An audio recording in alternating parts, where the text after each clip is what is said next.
அதிமுகவுடன் கூட்டணி சேர தயக்கம் இல்லை என விடுதலை சிறுத்தைகள் கட்சியின் தலைவர் தொல் திருமாவளவன் தெரிவித்துள்ளார். தேர்தலுக்கு இன்னும் 1.5 வருஷம் இருக்கு. அதனால தேர்தல் நெருங்கும் நேரத்தில் இருக்கிற சூழல் பொறுத்து எங்களை மதிக்கக்கூடிய அந்த ஓரளவுக்கு கொள்கை உடன்பாடு உள்ள எங்களை ஏற்றுக்கொள்வதற்கும் தயாராக இருக்கிற அந்த அணிகளில் தான் நாங்கள் இடம்பெற முடியும்.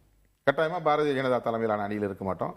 சாதியவாதிகள் அணியை உருவாக்கினாலும் அந்த அணியில் இருக்க மாட்டோம். அதிமுக அல்லது திமுக இரண்டில் ஒன்று அப்படின்னு சுருக்கி எடுத்துக்கலாமா? ஆமா, இரண்டுக்கு தான். இந்த 2 கட்சி தான் அணிக்கு தலைமை தாக்கக்கூடிய தகுதி பெற்ற கட்சிகளா இருக்கு. அந்த யதார்த்தத்தை நம்ம ஒத்துக்கணும்.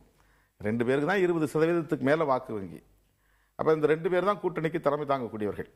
இந்த 2 பேர்ல யாராவது ஒருத்தர் அப்படிங்கும்போது இன்றைக்கு நாங்க நட்பா இருக்கிறது, உறவா இருக்கிறது, ஓரளவுக்கு தொடர்புல இருக்கிறது திமுக கூட்டணியில திமுக தலைமையோட நாங்க இருக்கிறோம். எங்களுக்கு அதிமுக தரப்புல இருந்து எந்த தொடர்பும் உறவும் கிடையாது. அதனால நாங்க இன்றைக்கே ஒரு தேர்தல் முடிவை எடுத்துட்டோம், ஒரு கூட்டணி தொடர்பான முடிவு எடுத்துட்டோம்னு பொருள் இல்லை. நாங்க எடுத்துட்டோம்னு சொன்னா கூட திமுக எடுத்துச்சுன்னு சொல்ல முடியாது. திமுகவுக்குன்னு தேர்தல் நேரத்தில் ஒரு நிலைப்பாடு இருக்கலாம். அதனால தேர்தல் கூட்டணியை பொறுத்தவரையில் தேர்தல் நேரத்தில் தான் சொல்ல முடியும். அதிமுகவோட சேருவதற்கு விடுதலை சிறுத்தைகளுக்கு எந்த தயக்கமும் இல்லை அப்படின்னு பொருள் கொள்ளலாமா? இதுல இருந்து தாராளமா பொருள் கொள்ளலாம்.